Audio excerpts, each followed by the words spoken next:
Salut à toi, aujourd'hui je vais te faire une petite vidéo pour que tu puisses faire la différence à tout jamais entre matériel de construction et matériaux de construction. Je vais procéder un peu comme ça se fait à l'école primaire pour pouvoir retenir A avec accent, A sans accent.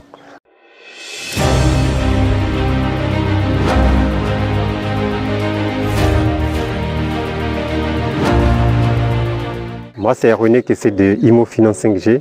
Sur cette chaîne, tu trouveras des stratégies pour créer ton business immobilier si ce n'est pas encore fait ou pour augmenter les revenus de tes business immobiliers existants. Car ici, nous parlons d'investissement dans l'immobilier, nous parlons de partage d'expérience des investisseurs immobiliers, nous parlons de plans de maison et de bonnes pratiques dans le domaine de la construction, nous parlons de bâtir ton patrimoine immobilier, nous parlons surtout de réseautage des hommes et des femmes d'affaires dans l'immobilier. Je te disais tantôt que je vais te donner une astuce pour que tu puisses retenir à tout jamais, faire la différence entre matériel de construction et matériaux de construction. Quand je prends matériel de construction, matériaux de construction, donc je prends les deux terminaisons, l'autre finit par O, matériaux, l'autre finit par L, matériel. Donc matériel de construction me fait penser automatiquement à pelle, me fait penser à truelle. Donc partant de ces deux, pelle truelle, à la fin de la construction, pelle truelle, la pelle du maçon doit toujours exister. Donc il a toujours sa pelle, le maçon a toujours sa truelle. Donc du coup, par derrière, il faut penser à tout ce qui doit exister à la fin de la construction.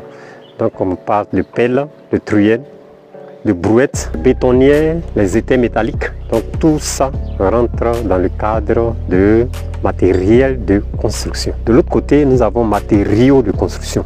L'eau. L'eau rentre dans la construction. Donc à la fin, l'eau finit. Donc ça me fait penser à tout ce qui doit finir à la fin de la construction.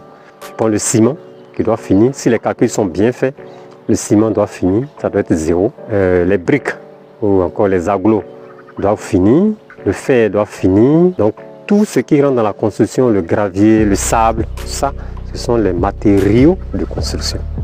Donc voici un peu, moi sur mes chantiers, quand les Manawa arrivent, c'est un peu cette astuce qu'on leur donne pour faire la différence entre matériel de construction et matériaux de construction. Donc j'espère qu'à partir d'aujourd'hui, toi aussi tu pourras faire facilement la différence entre matériel de construction et matériaux de construction. Avant de continuer, je dis stop, abonne-toi à notre chaîne si le contenu t'a plu. Clique sur la cloche de notification pour ne rater aucune de nos prochaines vidéos. Et si cette vidéo t'a plu, n'hésite pas à partager, à commenter. Moi, c'est René qui c'est de ImoFinance 5G. Sur cette chaîne, tu trouveras des stratégies pour créer ton business immobilier si ce n'est pas encore fait, ou pour augmenter les revenus de tes business immobiliers existants. ImoFinance 5G pour réussir votre investissement immobilier.